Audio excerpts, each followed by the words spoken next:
મારા હાથની અંદર પાણીનો ગ્લાસ છે. શું દેખાય છે આપને? અડધો ભરેલો છે ને અડધો ખાલી છે એવું? ઘટના એક જ છે, પરિસ્થિતિ એક જ છે, તેમ છતાંય આપણે એને જોઈ શકવાના જે દ્રષ્ટિકોણ છે આપણા, એ બે અલગ અલગ છે. મારે ખૂબ સુંદર મજાની એક સત્ય ઘટના છે આપની સમક્ષ પ્રસ્તુત કરવી છે કે બીજા વિશ્વયુદ્ધ પૂર્ણ થયા પછી અલગ અલગ દેશોએ નક્કી કર્યું કે આપણો વ્યાપાર છે અલગ અલગ દેશની અંદર જઈને વિસ્તારવો છે. અમેરિકાની એક બૂટ ચપ્પલ બનાવતી કંપનીનો એક માર્કેટિંગ મેનેજર હોય, એ આફ્રિકાની અંદર આવે છે અને જહાજના બેસીને આવતો હોય, વિચાર શ્રેણીની સાથે આવતો હોય કે ત્યાં જઈને મારી કંપનીની વસ્તુ છે હું કેવી રીતે સેલ કરીશ.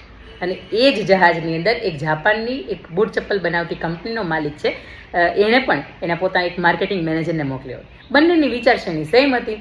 આફ્રિકાની અંદર આવે છે, 2-3 દિવસનો સર્વે કરે છે અને અમેરિકાથી જે આવેલો સેલ્સમેન છે એ કંપનીને એવો તાર મોકલાવે છે કે અહીંયાના લોકો ચપ્પલ પહેરતા નથી, એટલે અહીંયા આપણી પ્રોડક્ટ છે એ વેચવી એ ખૂબ અઘરી બનશે, એટલે આપણે અહીંયાથી માંડી વાળવું જોઈએ, આપણે અહીંયાથી પ્રગતિ થશે આવું આપણે ન વિચારવું જોઈએ. અને એ જ સમયે જે જાપાનથી આવેલો માણસ છે એ એની કંપનીને એવો તાર મોકલાવે છે કે અહીંયા લોકોના પગની અંદર ચપ્પલ નથી, એટલા માટે બાળકોથી લઈને વૃદ્ધો સુધી આપણા કસ્ટમર છે આપણને મળી શકે છે. તમે એમ કરો, અલગ અલગ સાઇઝના ચપ્પલ છે એ પણ મોકલાવો અને સાથે 10-15 સેલ્સમેન છે એ પણ મોકલાવો. પરિસ્થિતિ એક જ હતી, તેમ છતાં એક વ્યક્તિ હકારાત્મક વિચારે છે અને એક વ્યક્તિ નકારાત્મક વિચારે છે. અંકિતાની વાત.